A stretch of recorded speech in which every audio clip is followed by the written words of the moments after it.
Yeah. So LukaNation, a ton of you guys have asked us this question. You've had Karvin Chung on the show before. What is going on? What is this beautiful product that he's creating? Even in our Discord yesterday, somebody sent the link for Fast Company, which congratulations, Karvin, to be on such a prestigious magazine. It says sports card pioneer Karvin Chung is reimagining NFTs. And people want to know. We want to know. Our community wants to know. So I'm not going to bore you guys with a long intro because we've had Karvin on twice. We had him on for the 10 for 10 series. If you want to hear about his roots in the hobby, creating one of the most beautiful products in Upper Deck Exquisite, and all of the amazing things that he's done before this point. So you guys can go back and listen to that episode back in August. But today I want to talk about present day and some of the cool initiatives that you're undertaking to bring sports cards to the entertainment space, which it's not this amazingly novel idea. Others have tried it a little bit, but we haven't seen it in a long time. So maybe we'll kick off there, Karvin. First off, thank you for coming back on the show. We wish you nothing but success. Give people out there that have seen the headlines, but they don't know the behind the scenes of what's happened. Talk to us about the last month in Karvin Chung's land. Well, thank you for having me on again. It's a pleasure always. Yeah, it was interesting. The day before Halloween, we had a meeting, and it was with some music people, and they were looking at, I presented a deck, just an opportunity to work with one of the biggest names in music called Billboard, and I met with them and did a presentation. As of late, there's been a lot of relationship building, and someone said, hey, I know some people at Billboard. They would love to get into the trading cards, and they'd love to talk to you with your background. And so we presented a whole deck, and it was kind of interesting because everyone's like, okay, all right, well, we did some comps of some artist cards and how they would look like, and they definitely love the cards. In fact, some of the artists have seen the cards, and they're like, wow, they're blown away. And I didn't think it was anything like new or innovative or creative. Just some stuff that we just put together. After a little bit of deliberation with one of the graphic designers that I know, card designers, right? So they loved the cards, and then right after that, Billboard said, "Hey, we have this huge announcement that this song was going to break the all-time record, and what if we present this artist with an opportunity to do a trading card?" And I was like, "Yeah, of course. Like, why wouldn't we do it? The number one song, right?" And it just so happens it's the Weeknd, who's also from the Six, which is my hometown, Toronto. I mean, so our roots go back, even though they're a lot younger than I am. But I know the area that they grew up in and everything. So definitely it made sense to do it. So from Halloween, the approval finally got approved after Halloween until today. So we already have the cards in hand. Well, not all of them. We have some cards in hand, some samples, and I'll just show it to you. The company is called The Infinite. So it's you can't really see it too well there with the glare, but nice. Yeah. So there's two passes of foil. There's like the gold foil down here. There's what we call rainbow or holographic foil. Hold on, let me just get. It's always listen. Reversal. The way you look, you got a reflection of my big head in there. It makes the card look better. Hey, yeah. let me take the glare off. There you go. Love it. And it's a tribute to the song "Blinding Lights," which broke the Billboard Hot 100 record. Sing it, Andrew. So yeah, I'm just pulling it up. Start you off. Dun, dun, dun, dun, dun, dun, dun, dun. Come on. But the thing is that the cards in hand look a lot nicer, like when you look at them. So maybe there you go. Oh, that's cool. I love the beautiful foil. Yeah. So we want to take artwork and to the card again that we're talking about, like re-envision what we want to present Blinding Lights in card format. And there's a lot of iconic images in the videos, and it's an iconic song. So believe it or not, it broke a 60-year-old record, right? I said, ooh. So 60-year-old record. By the Karvin. No. So no. Hey, Beatles. I can't Beatles. Elvis Presley. U2. Even Madonna. None of these guys broke this record for. It's 90 weeks on the top 100 or Hot 100, And the last person's or the record it broke was Chubby Checkers The Twist. That's how far back it goes. Wow. So this is a monumental record, right? The Weeknd was featured on the cover of Billboard and everything after this achievement. So an opportunity to work with the Weeknd is just, man, we're grateful enough. Like just to be able to, Listen, he gets to do a work card. with you, Karvin. When I That told is true, people too. in our chat that Karvin was coming on, the first comment I got back was, "Isn't that the dude who owns Clubhouse?" Not anymore. I'm hardly ever on. Gotta love it. I'm curious, why have, like, you said it and it was like this aha moment. Why doesn't entertainment get into cards? Why haven't they been into cards? So a lot of times it's because there's no governing body for entertainment. It's like even back in the time when I had to work on golf, it's extremely difficult because you have two golfers, one that we all know is the best golfer and the other one is the second best golfer. Well, the second best golfer doesn't want to be paid a lot less than the top golfer, right? Same thing happens in NASCAR. When there's no governing body to deal with it, no unionized aspect of it, it's extremely difficult. You got to acquire the rights of every individual, right? A lot of the contracts that they sign do not include the image rights for the use by the governing body across all platforms, right? They don't want to. A lot of these leagues don't want to restrict their opportunities, right? So when you look at, like, for example, AEW, for example, right? I don't think AEW controls what they want to do outside of it. They want to fight for another league and come back to AEW. They do that. So that freedom gives the ability for them to maximize their opportunities. And unfortunately, in the entertainment world, it's not like, yeah, we have labels, we have agents and all that. But when we're talking about labels and agents, usually they represent an artist or multiple artists, right? And they got to look after their best interest. So I remember trying to do a set a long time ago, and not necessarily music, but even in the entertainment world, like TV shows or movies. And there was a whole TV show, and there's a term called MFN, right? For the most common person, it's called Most Favorite Nation, right? And obviously in trade and all that, they always say, "Oh, MFN, China's MFN," for a long time with the U.S. So Most Favorite Nation, as in these are the people we want to trade most. Well, MFN in the sports card or entertainment world, in the trading card world, means I'm the highest paid entertainer, right? So our highest paid celebrity, whatever, and in the set, which means Most Favorite Nation. So what happens is that in this set, whoever gets the most money, I get $1 more. When you have 5 of these people saying we all deserve MFNs, how do you operate that way? You just can't. Okay, you can't. Yeah. That's interesting, Karvin. It's something to think about. We actually were just talking about boxing yesterday. And without having the centralized thing, that's why Billboard was a cool partner for this, because while they're not a governing body per se, they're at least a name in the industry where they are, again, not a governing, but they track songs, they track plays, they rank stuff. And your point about AEW is interesting too. And we were talking about boxing. You'd have to sign individual boxers. How would you ever have a licensed boxing product? No one's there to license it unless you went like WBC. UFC is an interesting one because their fighters are independent contractors, but at least the UFC owns I think through the contract, their likeness and that kind of stuff. Entertainment's different, man. I mean, you're right. There's no centralized body of it. That's hard. Well, UFC did. So if you were grandfathered in initially, they did not own your image rights. That's so right. You were allowed to use it for a long. So that's why you see like some of the GOATs like George St. Pierre or Matt Hughes, they have cards by different companies. Yeah, Don Russ. But after a while, what happened was that I think UFC figured this out, like, hey, our name is only worth so much if we don't control the likeness of the fighters. So now at that point, they started including in the contract that you give up the right of your image and everything for these, following classes of goods. So moving on, like about 10 years ago, they restructured all their contracts. And if you wanted to be in the UFC, you would have to include those rights. So real quick, I just want to pause because if people are out there and want to go support, right? So the product is beautiful. If people want to go support, where can they go and buy? So the packs are available on the Weeknd's website. And there's a limited amount of packs.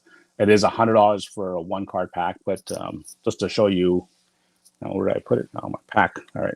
So these are what the packs look like, right? That's an individual pack, all right? This is what you get for $100. And I stress that when people open packs, they just worry about the hits and the autographs and the mem or the parallels or low numbered cards.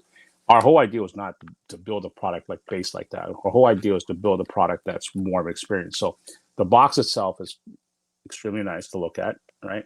And it's on the website. Yeah, it's shop.theweeknd. Of course, the weekend doesn't have the E before the ND, so it's just KND.com, and that's exactly the website that you're on right now, Andrew. So here's Well, it doesn't all surprise numbered out us. of 100, right? Go full screen because if he's No. going to show the pack, but it No. doesn't surprise Karvin. I mean, you make a product like Exquisite, and we've talked to you about that, where it's like the box is even awesome looking, and these things look great. Right. Like you're making the product, even though it's one card, you're making the product overall look like artwork. I mean, it's pretty awesome. Well, it is the experience, right? So I don't want to just make it a bland and vanilla. So that's the back of the pack. Over here would be tamper-proof sealed. So if you lift it, they'll say void on there.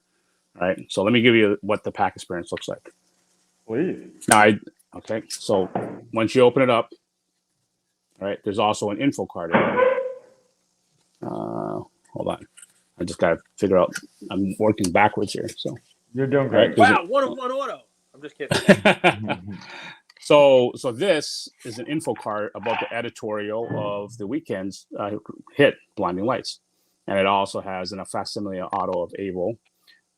Just for a lot of people don't know that he doesn't sign much. If you go on eBay, you don't even see his autograph much, especially authenticated. I don't even think I found one in the completed auctions or in the current auctions. So, all right. So the back of the card has the images of all the cards, just so people know what there's in there. So once again, it's $100. You get it in a one touch. With a one touch, we'll have a sticker on here. They'll say Billboard and a gold sticker, gold foil sticker. Okay, just like when you buy cards in a one touch, it's sealed, right? But the good thing about this, so let's say for example, if you're a breaker, online breaker, we've already just opened everything, and you don't have to do anything to cover up the card or whatever. So the idea is that people can use this header card, this info card, as the slow roll, and you can slow roll it, and then you get your Weeknd card. Now you talk about autograph. This is the autograph. This is the autograph 101, but it's not autograph yet. So this is a sample. This will be the Grail card once. And I don't have this card. I just got samples of the cards to really show people what the cards look like. So just to take it out of the holder, see, there you go.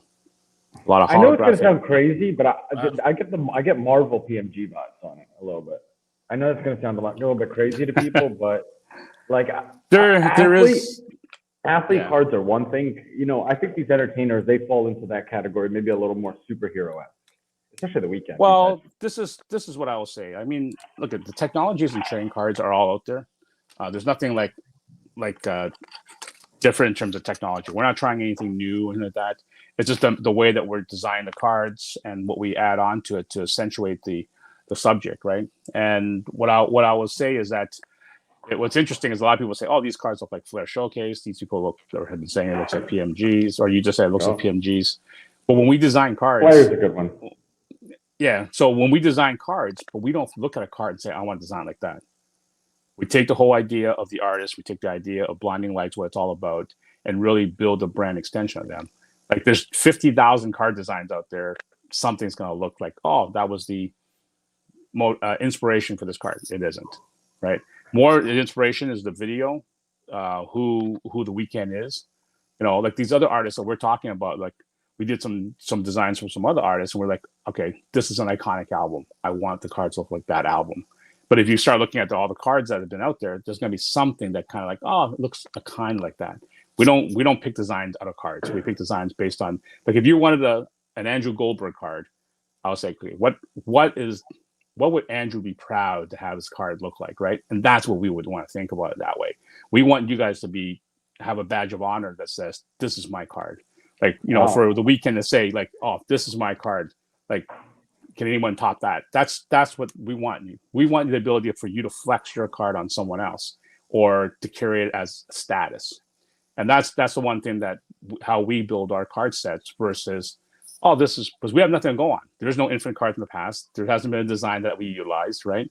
And there's an artist that we probably are very close to a contract, and if if they said yes, the art is completely different because this style of card doesn't even fit that person's image. Two things. Right?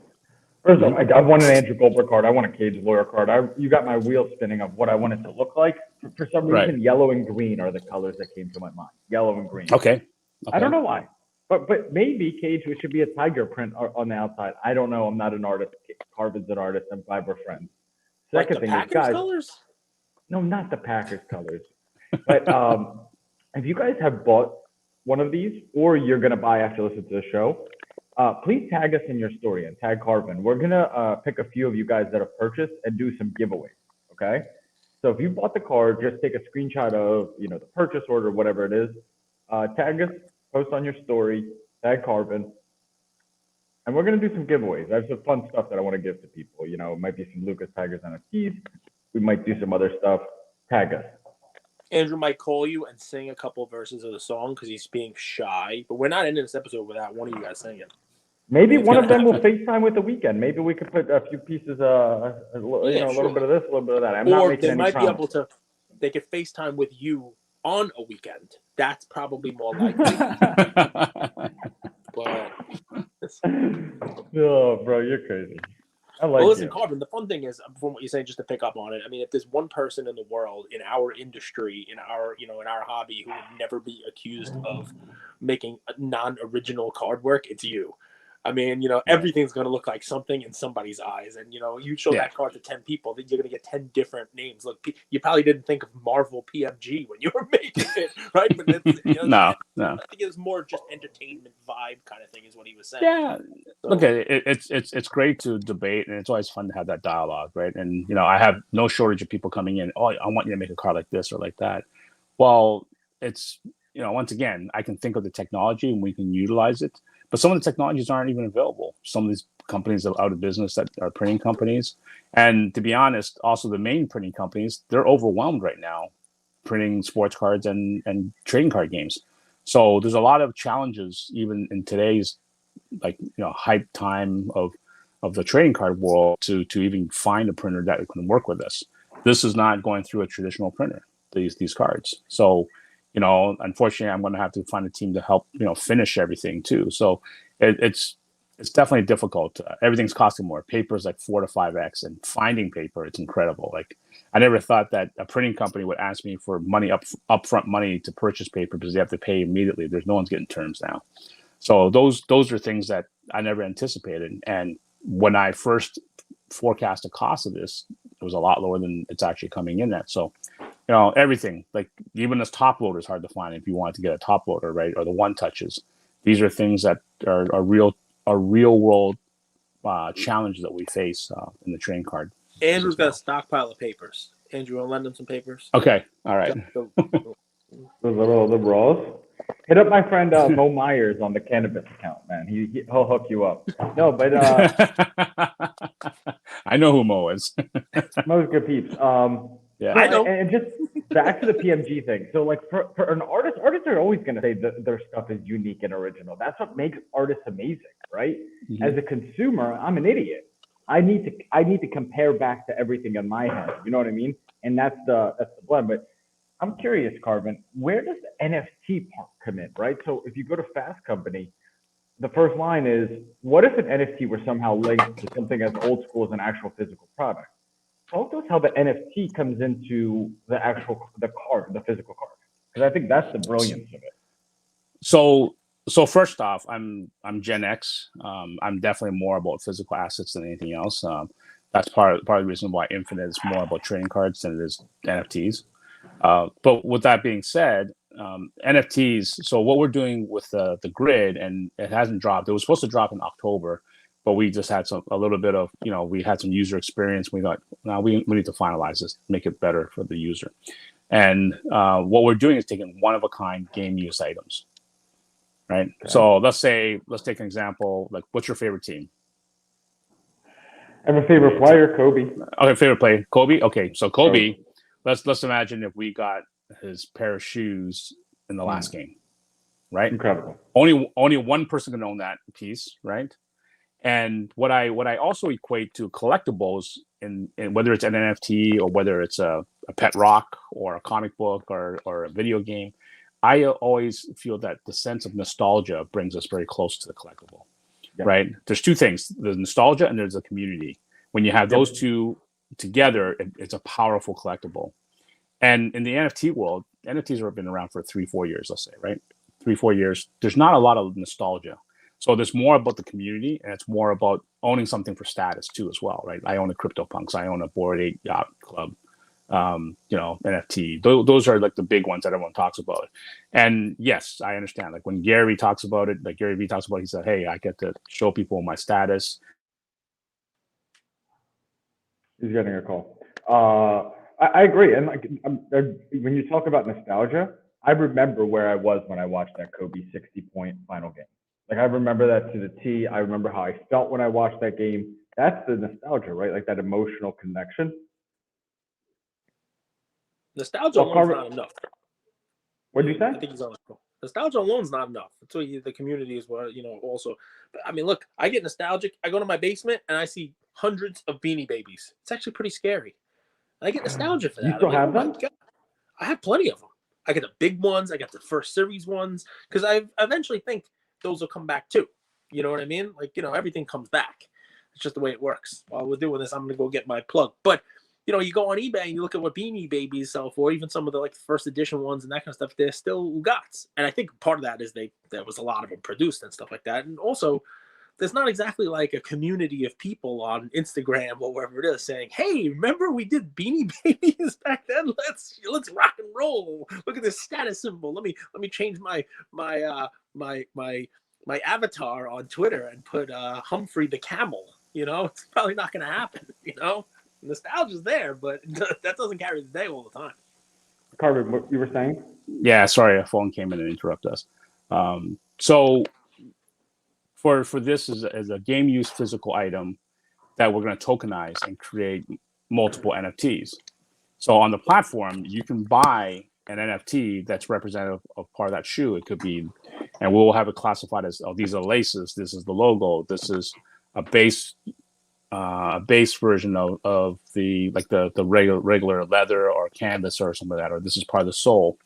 And there's going to be a different price on each one. It's random, and they get a piece of the something that represents, an NFT that's a piece of the shoe itself. So here's the fun factor is that if you get to acquire, we call it a score. Obviously, everything's scored at differently. But let's say if you get a score which probably represents 90% of all the NFTs out there, you have the right to own that actual physical item now. So you can just imagine, like, if that shoe itself, and based on all the NFTs, is represented a certain number, and you buy everything, you own that shoe. That's yours. It's a one-of-a-type item that you own.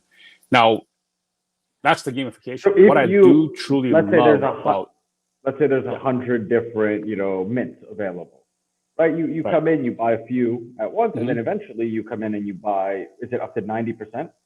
It's going to be based on a score. We have a collector score, and then once you hit the collector score, like this is the limit, then you own the actual item. And you can access it, like you can have it shipped back to your home. Oh yeah, we can ship it to you. Yeah, that's cool. That's cool. Right. So the other aspect of it is that what I do love about this is that moment. So that moment when Kobe scored, I believe, 60 points in his last game. 1,000%. It's an iconic moment for all Kobe collectors, for all Laker fans, right? 1,000,000%. So while nostalgia on collectibles, because we used to collect it, there's the nostalgia of music. So that's why I love music in trading cards, because it's nostalgic of, oh, this is the song that I went on my first date, or this is the song I danced with my wife, or this is the song, my first wedding song, or when I danced with my daughter. I remember the song that was on the radio the last time I got a speeding ticket. Well, that's you, Cage. You're different than everyone else. So. Big Willie style? Big Willie style by Will Smith? Most alive, living in a gangster's paradise. Coolio. That was on the radio. Is that really it? Yep. We listened to that song at boxing. They play that like every single day during our warm-up. That's Karvin, awesome. I don't know what it is about you. Yeah. Some people have a punchable face. I see your face. I break into song. I love it. I love it. During this episode. I love it. I don't have a good singing voice. Well, then I better not get into boxing because then you'll want to punch me. So, but either way, like I mean, in that moment of the 60-point game, Kobe fans will know exactly what they're doing, what they ate, who they're with, and that's a nostalgic moment in your life. Well, when you own an NFT of that shoe now, you're associated with that moment. So we're kind of bringing nostalgia into NFTs, and that's what I'm trying to communicate. That's awesome that you own something of that moment. Because realistically, whoever owns that shoe, there's only one owner. Now there could be potentially thousands of owners that associate with that moment and own an NFT of that shoe. So that's why I love the access, the whole nostalgia going into NFTs now. And it's a moment, it's a nostalgic moment of that GOAT moment of that what happened to that player versus nostalgia with like the collectibles. So, but this is what I'll say about NFTs as well. Like once again, I'm a physical type asset type guy, right? So I go back to the time when I started looking at Pokemon cards. Now this is a physical asset, but I was like, oh, this is a kid's type property. It's not gonna last, right? Magic, functionality, you buy cards because they help build your decks and all that. I get that there's value in those older extinct cards, but the fad's gonna die off. Well, we know where those things are lying today, right? Another fad that I looked at, not fad, but a consumer product, was when Amazon created what they call the Kindle. I don't know, back in the day when the Kindle came out, it was just basically a newsprint on a digital board. Mm-hmm. I understood the practicality of it. Like people are buying comic books on there. Like comic books to me is a collectible, and they're buying comic books on the Kindle, or they're buying the books. And I say, hey, but books have value. If I have a first printing of a Harry Potter, that's worth a lot of money. I get that having it on a tablet like saves the condition of the book. When you're working out on an elliptical or running on a treadmill trying to read, it's not really advised to do so. But if you're trying to read a book, you get the spine issues, the kind of cause the pages fold back. But I still own a physical item, so I never understood despite the functionality and the practicality of the Kindle, I didn't believe in it. Well, the Kindle branched into like the Barnes and Noble Fire, then the iPad, and then Samsung tablet. All these tablets were all reinvigorated because of the Kindle. If you think about it, because before that there was tablets, or there were Palm tablets. Pilots. Remember Palm Pilots? No, not Palm Pilots. The notebooks. Remember they used to have the detachable screen that you can take. This is before all the Kindle stuff. This happened beforehand. You had a laptop, and you open it up, and you can detach the screen. I think Toshiba came out with it first back in the day, like this 1990s. But no one actually bought that. That was the first adapter of what we call like the tablets now. That no one bought that. And now after the Kindle, the second adapters of all these things became tablets. So now it's a big business now, all these tablets.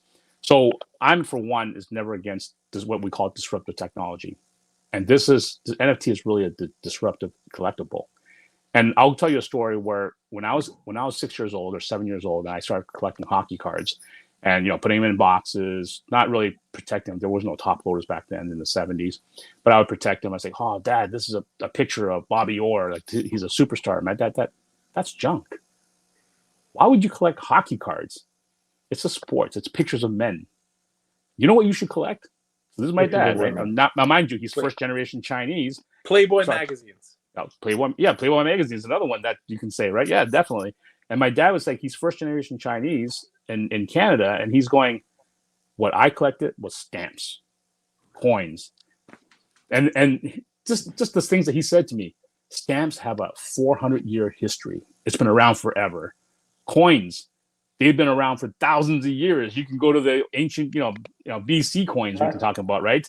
And I was like, yeah, but Dad, I don't care for coins and stamps. They're just pictures of like ancient people. I don't know who those people are. Funny you bring this up. I was in my basement the other day because I knew, that I had like one of those like Rubbermaid containers that I carried around with me my whole life, from high school to college to wherever. So it was my stuff, right? And I found my comic book collection as a run of the first 26 Beavis and Butthead comics. Really, right. I think of what I should have been buying instead of that, right? Yeah. But that was what I liked.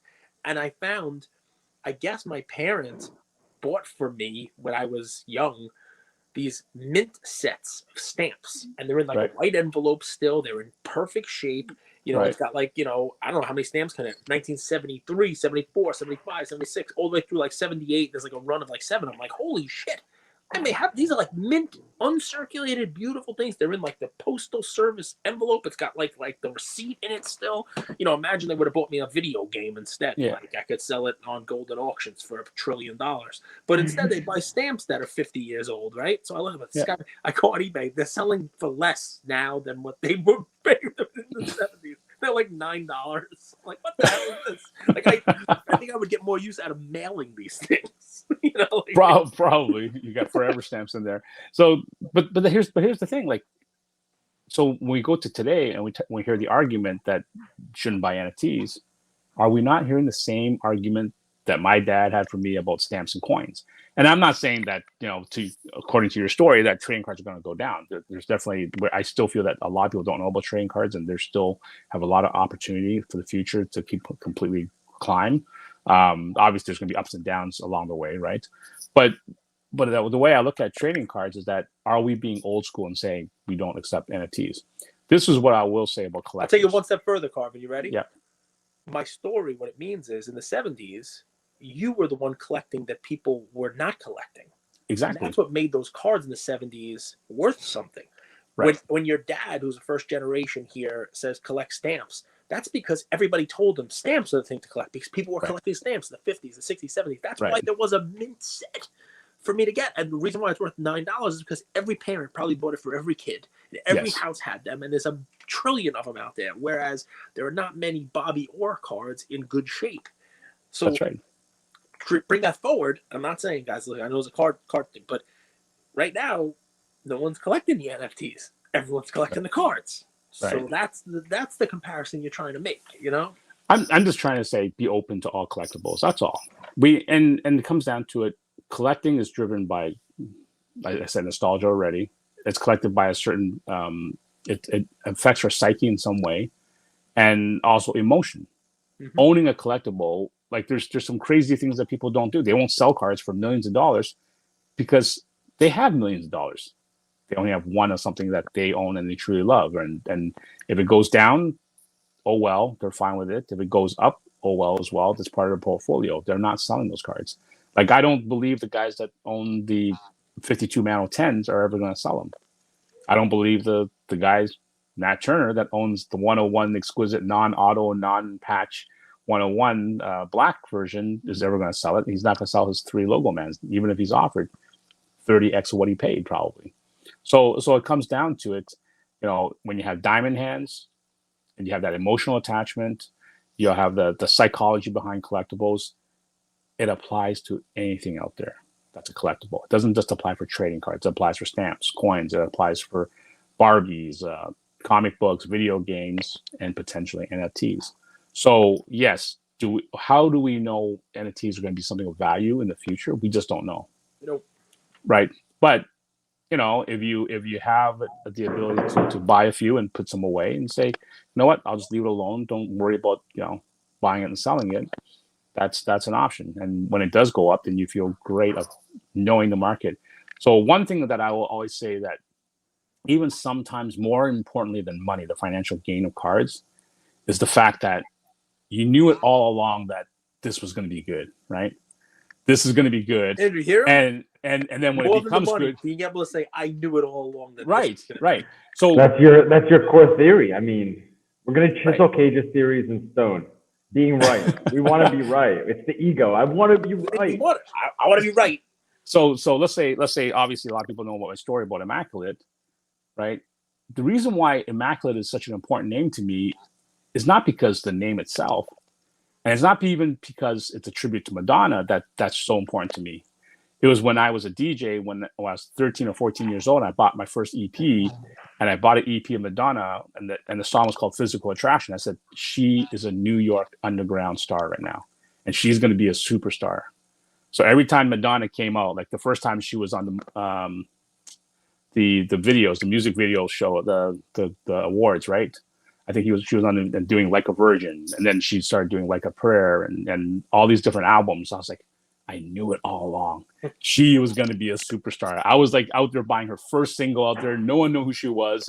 And it just, you feel like, just redemption of knowing that, right? And knowing, being a DJ that no one knew who I was as a DJ, no one even knew I had a hobby, but I love buying, like I bought U2 Wars EP, right? I bought all these EPs are iconic to all these groups that no one knew about.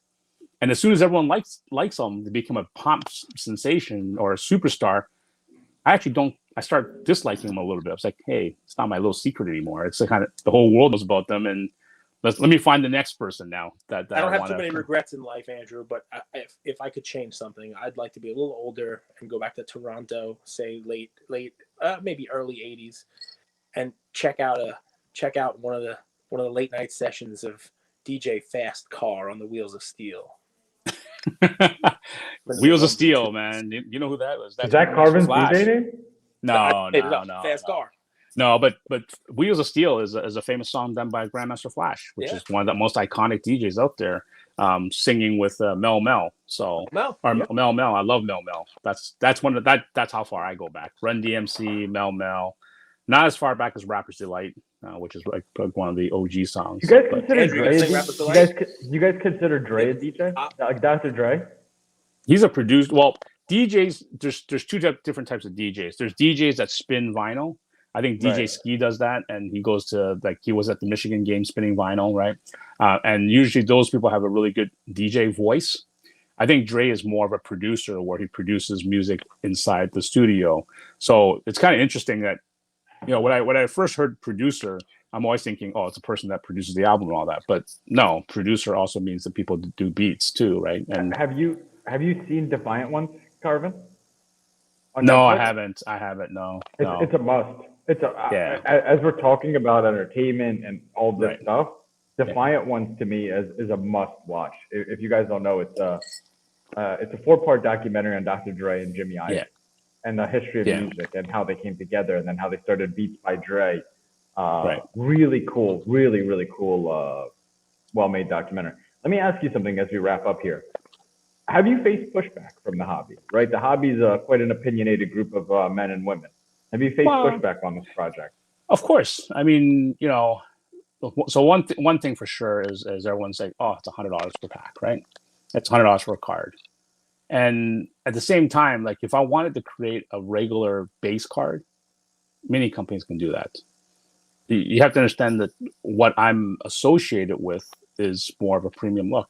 And in today's world, $100 really for one pack it's not that big of a deal compared to everything else. You spend more to fill up your car with gas at this point. Right. So in California, you guys, I'm not gonna go into California. I'm gonna bite my tongue.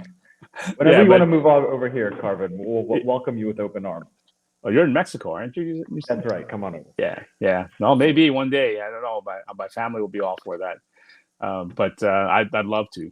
I love living somewhere else.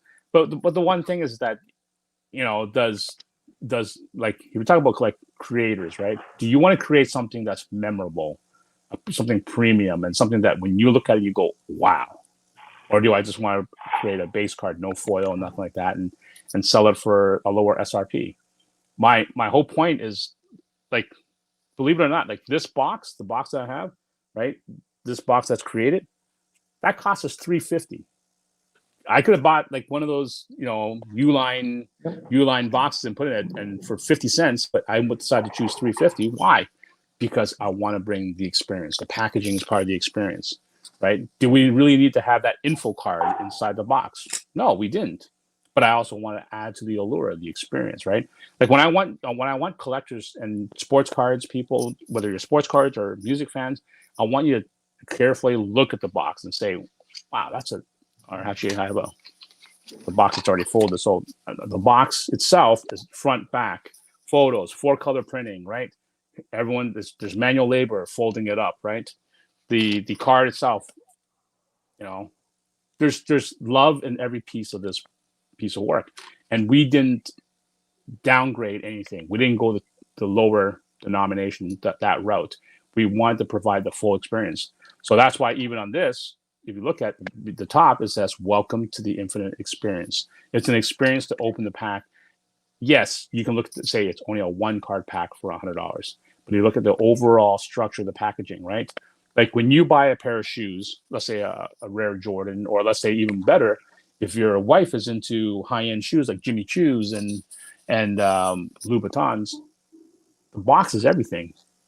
Like it's funny when you talk about like the boxes for like women, they'll subscribe to these subscriptions that come into like a pink box with makeup samples and all that. They get so excited. I see my wife get this pink box all in ribbon. They're like, "Oh my god, look at this box! Look at this!" So that is what I want to portray in terms of like having the experience of really looking at. Like the box itself could be a collectible for the weekend, right? This box itself, this card itself could be collectible. Yes, there's thousands of them. Everyone has one, but remember, this is a limited run too. It's not like it's we're doing 10,000, 100,000, a million cards. We're not. It's a limited experience. So the cards, each card is in a 130 point, right? It's thick. So that's the only thing that I would draw with Exquisite is that it's the same thickness as Exquisite cards, right? And today at 2021 versus 2003 and 4, the price point is actually cheaper than one Exquisite base card, right? 100. Forget about it. I opened the box of 1-in-1 yesterday with Ian. There's 2 cards in it, and they're selling for over $1,000 for a 2-card box. I got a Russell Westbrook base card and a Karl Anthony Towns at a 49. Right. Trust me, at $100, what are you getting? What are you getting in the card for $100? It sounds like it, but it's nothing. The great thing is that Beckett, Ryan Cracknell of Beckett just wrote an article and just said the Infinite just dropped the Weeknd's rookie card. So this is his rookie card. First licensed card, his rookie card. So I also look at the fact that what Jay-Z cards are going for, what that Kanye West with Taylor Swift, the Justin Bieber with Drake, what those cards are going for. Not only it's a rookie card, we're giving you an experience, and I want people really not to like take this box, take this box and open it up immediately and say, "Oh, there's a card. That's what I got." This is what I got. That's it, right? I want you to really just take a breath, slowly understand what went into creation of the box and the pack itself. And let's put it this way: does Louis Vuitton, does all these luxury brands create brands that are, a $50 handbag? You can buy a $40 handbag anytime. You walk into Louis Vuitton, you take a look at the surroundings, you take a look at the experience, you walk in there, you walk out with that bag, the box it's in and everything. That's what people want. Forget the 5-second rip and going straight to the cards. You want to have that experience. And this is what we want to bring to you, is that the Infinite experience is all about. Beautiful. I couldn't say it any better than that. The only thing I'm mad about here is Andrew didn't sing anything. We went through decades of different types of music, different genres. I thought he might have jumped in with a Like a Virgin, maybe Like a Prayer. Give me next year. I'll take some nothing. We're not gonna get anything. No singing. Well, every year I do like a new activity, a new hobby. So last year was dancing. This year's boxing. I think next year I'll learn how to sing. I don't want to lose fans. Maybe what we have to do is. We'll get the Infinite to sponsor a karaoke night and get everyone on stage. That's it. We get Andrew on stage. Come on, how about a little Puff the Magic Dragon? Like, that song. Everybody why doesn't the Weeknd sing? Because that's kind of his profession and what he gets paid to do. And I'll host. Because he'd be embarrassed if I went. He wouldn't want to follow this. So, guys, shop.theweeknd. You guys know how to spell the Weeknd. There's no E at no weekend.com. Yes. Shop.theweeknd.com. Go there, check it out. You guys do end up supporting and buying, which we hope you guys do. Put it on your story and tag us. We'll be picking a few random. You guys, we'll be doing some random giveaways. We'll be post your stuff, and maybe we'll send it to people. A few Lucas Tigers NFTs who ended up supporting this project. Because regardless of price point, all that stuff, like it's a reasonable price point. It's a beautiful product. It's also a guy that comes from the hobby and has been a part of a hobby for a long time.